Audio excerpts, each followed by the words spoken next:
ce matin, nous célébrons ton Seigneur. Et ce matin, nous parlons, Seigneur, à toute porte en ces lieux.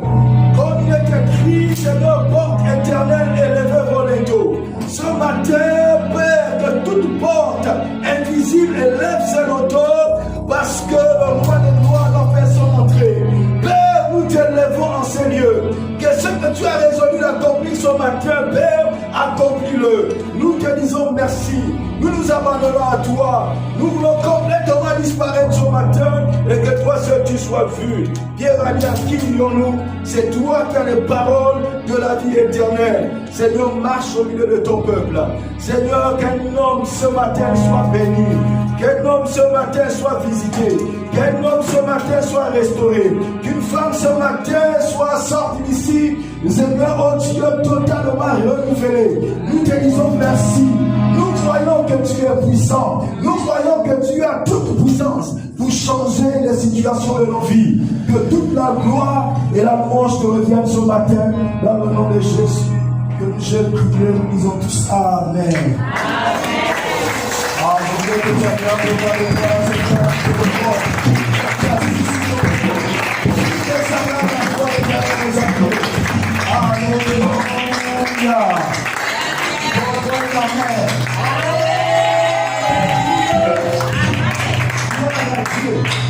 Amen. Merci pour avoir le temps sur la tête de tes ennemis. Donne-moi un amen. Si tu es content de parler ce matin, amen. Ça fait au moins un mois, je pense, quasiment. Je n'ai pas été au milieu de vous. Alléluia. Pour certaines raisons, certaines activités que vous avez dû apprendre ou appris que j'ai perdu mon père, mon géniteur. Alléluia. C'est lui qui va nous rendre et c'était quelque chose de très, très difficile. Mais, gloire soit rendue à Dieu. Et tout s'est bien passé. Amen. Et je suis revenu. Amen, amen. Gloire soit rendue à Dieu. Et frères et sœurs, je me suis rendu compte que nous devons faire attention avec le Dieu que nous avons choisi de donner ou d'accepter de suivre. Alléluia. Amen. Tu dois connaître ce Dieu. Amen, amen. Alors j'ai été étonné lorsque j'ai essayé de revisiter mes notes, s'il vous plaît, stabilisez vos mots. Lorsque j'ai essayé de revisiter mes notes, je me suis rendu compte que dans le programme annuel, tu avais déjà prévu une thématique par rapport au mois d'août. Alléluia. Le mois d'août, c'est briller dans l'épreuve. N'oubliez pas que Dieu planifie toutes choses à l'avance. Dis, Dieu planifie toutes choses à l'avance. Cette année, janvier, lorsqu'on criait, comme on le dit souvent, bonne année, nous étions en train de crier pour la nouvelle année, proclamer des proclamations. Et Dieu nous avait dit que cette année est notre année Phao. Amen, amen. Amen. Cette année est notre année Phao. Et lorsque vous regardez chaque mois, Dieu a pris la peine de nous donner une thématique parce que Dieu veut nous amener pas à pas, sûrement, pour d'entrer pleinement dans cette vision, dans cette pensée Phao. Pour ceux qui nous prennent en cours, pour ceux qui nous écoutent maintenant pour la première fois, Phao signifie simplement, n'est-ce pas, être la lumière du monde. Amen, amen.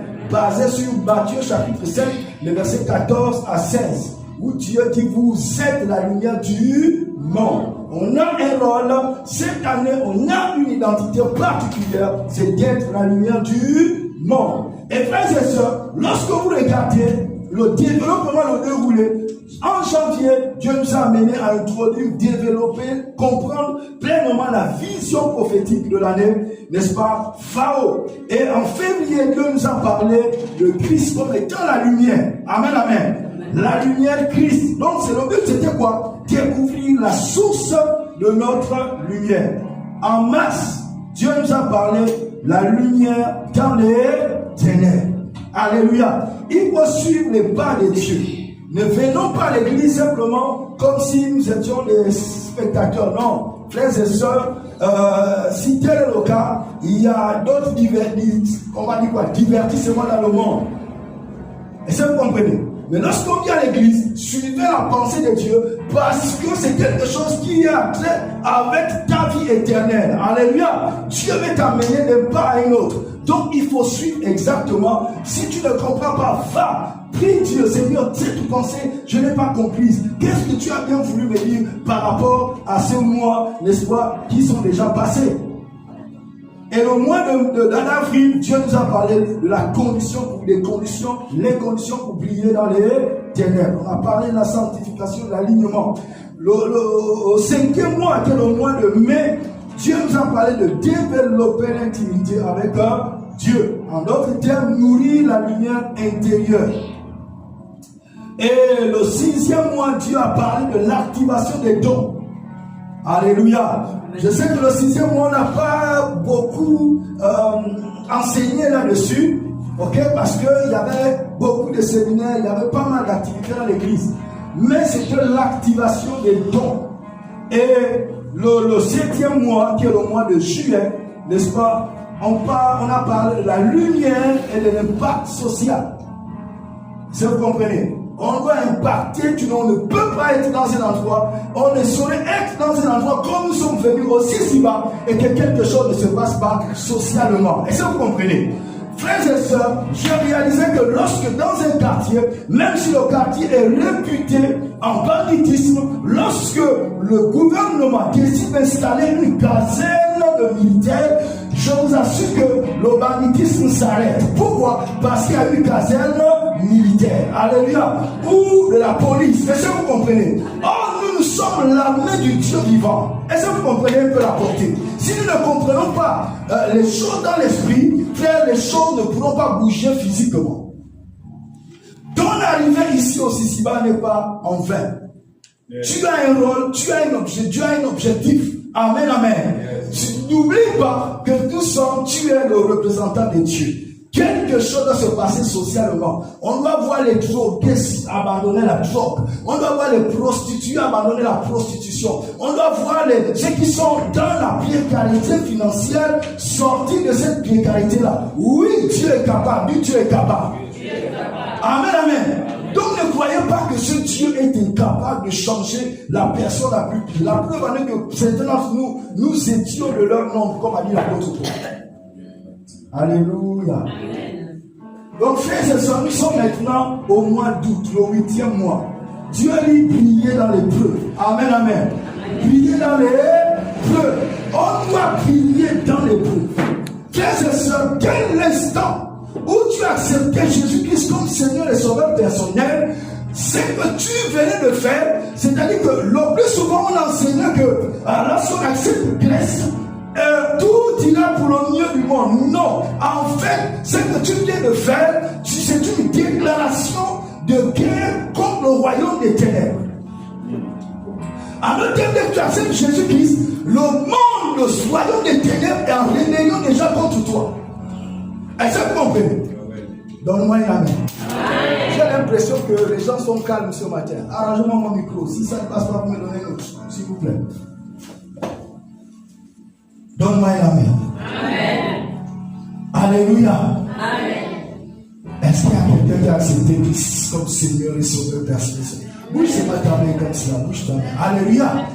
Bouge ta main. Gloire soit à Dieu. C'est la plus grande chose que tu es, ou la plus grande décision que tu aies prise sur la terre. Alléluia. Amen. Amen. Donc, frères et sœurs, dès que tu acceptes Jésus-Christ comme Seigneur et Sauveur personnel dans ta vie, ce que tu viens de faire, c'est que tu as provoqué ce qui était calme jusqu'à présent, ce qui était un peu comme complaisant avec toi, ou qui cheminait dans le même sens que toi, tu venais de marquer une rupture. Alléluia. Et là, tu as choisi un camp, le camp de la lumière. Il est normal que le monde de ténèbres se mobilise maintenant pour chercher à tenir. Est-ce que vous comprenez? C'est à cause de ce que tu transportes. Oui, à cause de ce que je transporte. Alléluia. Il y a quelque chose de grand en toi. Ne te méprends pas. Ne promène même pas. C'est pas comme la Bible dit, les fréquents inquiet. Mais focalise-toi à l'intérieur de toi. La destinée, c'est ce qui est à l'intérieur. Qu'est-ce que je suis en train de dire? L'identité, c'est ce qui est à l'intérieur de toi. Yes. Amen. L'identité, c'est le ciel déposé à l'intérieur de l'homme. Yeah. J'étais en train de dire l'identité, c'est le ciel déposé à l'intérieur de l'homme. Parce que c'est cela dont nous allons parler ce matin. Comment et dans l'église, on en a besoin dans les derniers temps. Nous sommes dans les temps où le royaume des ténèbres a décidé de se déchaîner contre tout ce qui est lumière, contre tout ce qui est du ciel sur la terre.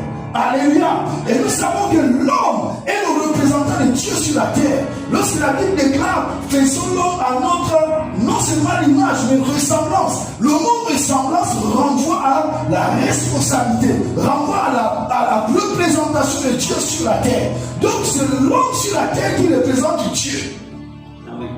Donne-moi une amen. Donc frères et sœurs, si tu représentes Dieu sur la terre, tu dois prendre position, tu dois te positionner. Soit tu es du bord des ténèbres, soit tu es du bord de la lumière. Mais gloire soit rendue à Dieu, parce que Dieu nous a fait grâce de connaître celui qui est la lumière. C'est Jésus qui a dit, je suis la lumière du monde. Dans Jean chapitre 8, le verset 12, il dit, je suis la lumière du monde. Et nous avons accepté cette lumière. Cette lumière est à nous. Tu as une identité. Tu as quelque chose de blanc en toi. Le problème, c'est que tu n'en es pas conscient. Oh, toutes les batailles sont dirigées contre la lumière qui est en toi. Yeah. La chose que le diable veut déstabiliser, c'est la lumière qui est en toi. Le diable ne pourra jamais d'abord combattre ton futur. Non, il vient d'abord combattre ta destinée. Amen. Je suis juste en train de poser les bases. On va y entrer dans la mathématique tout à l'heure. Amen. Frères et sœurs, nous parlerons de l'épreuve. Amen, amen. Vignez dans l'épreuve.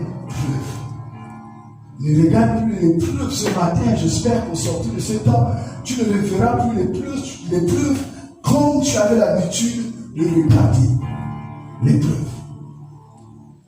Parce que l'épreuve est comme un laboratoire de Dieu pour faire sortir le meilleur de toi. Donne-moi un amen. Amen.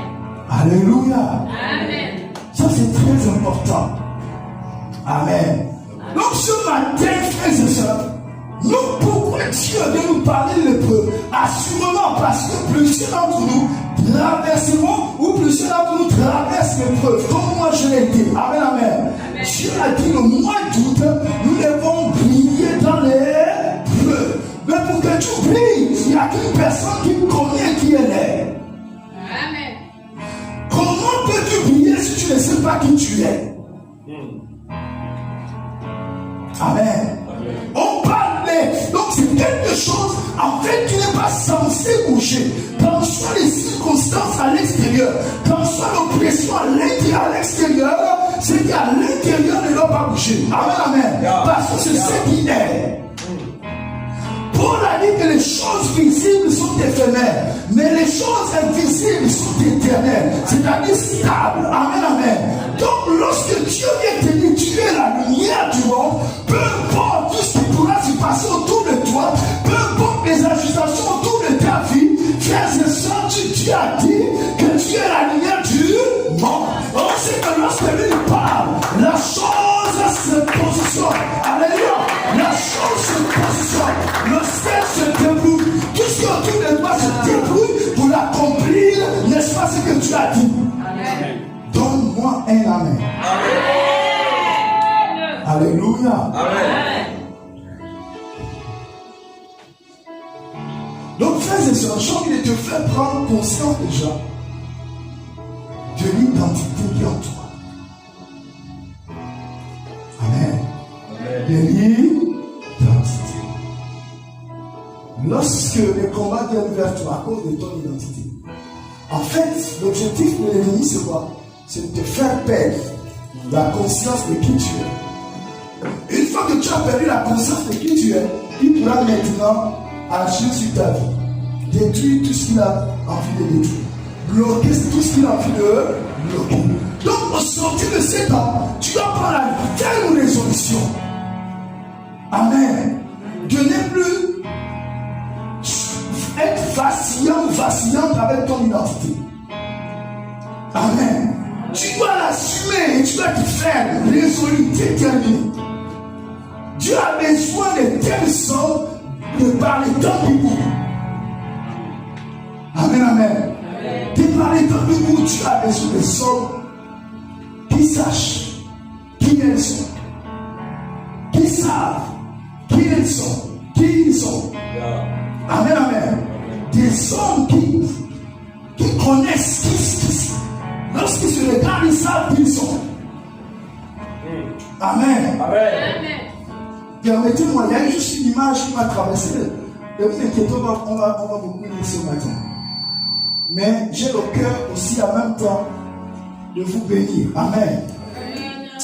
Donne-moi un amen. J'ai compris une chose majeure, c'est que vous ne venez pas à l'église pour me regarder. Vous ne venez pas à l'église pour me voir moi, non. Vous venez à l'église pour voir Christ. Vous venez à l'église pour voir le ressuscité. Au sortir de cette tempête, voici l'une des grandes leçons que j'ai apprises. Amen. Alléluia.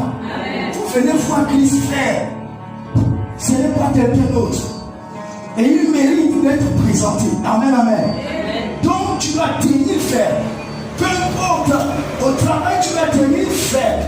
Alléluia. Dans tous les milieux tu dois tenir faire. Parce que tu connais qui tu es. Donc nous parlons de prier dans les preuves. Amen, amen. On va poser une chose. Prenons notre texte de base. Alléluia. Prenons notre texte de base dans 2 Corinthiens, chapitre 4, le verset 6 à 9. 2 Corinthiens, chapitre 4, le verset 6 à 9. Si quelqu'un a trouvé, on peut y aller. Quelqu'un y est? Allons-y, oui. 2 Corinthiens, chapitre 4, verset 6 à 9. Oui.